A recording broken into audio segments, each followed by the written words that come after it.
Here we go. 3.5 minutes for the opening of the market. Dow's up 76, Nasdaq's down 108. David Nicholas with me now. I'm going to ask you, is there any reason I should not be buying Treasury yields of 5% right now? You know, Stuart, no, I think there's really not. I think that's the challenge. What I think most investors are missing is we saw the data that came out this morning. Unit labor costs were up 3.2% versus 1.6%. Jobless claims were down to 190,000. It's not the economy that's going to spell trouble for stocks because the economy is pretty strong. It's just that rates are so high that investors have all these other options. So we think treasuries are a good bet right now. And there's really a lot of cool and unique funds out there that can really take advantage of the high yields in treasury markets. It seems like it's a relatively look at that. The one-year treasury gives you 5.1%. That's very attractive.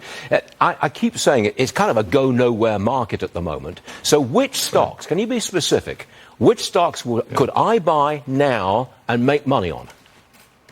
Yep. So you're right, Stuart. I think it's a nowhere market for into 2024. So I'll give you a fund, FIAX. This is our treasury income fund. You just mentioned treasuries. But what I like about it is investors don't have to choose between treasuries or stocks. What FIAX does is 98% of the portfolio is in treasuries.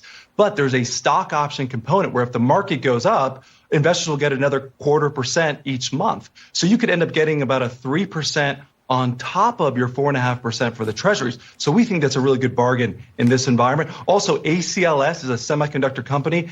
We think the market is not, or we think the economic market is not going to fall off a cliff later this year. That is really good news for semiconductors. A name like ACLS doesn't produce the chips, but they produce the equipment that chip makers need to produce the chips. So we think it's down this morning. We think it's a great bargain to get in. So I think you can have treasuries with a fund like FIAX, balance that with some names like ACLS that are relatively undervalued compared to the Nasdaq, and those two names will do very well over the next 12 months. You wouldn't touch Microsoft, Amazon, et cetera, big tech. You're not going to touch them? Not buying in?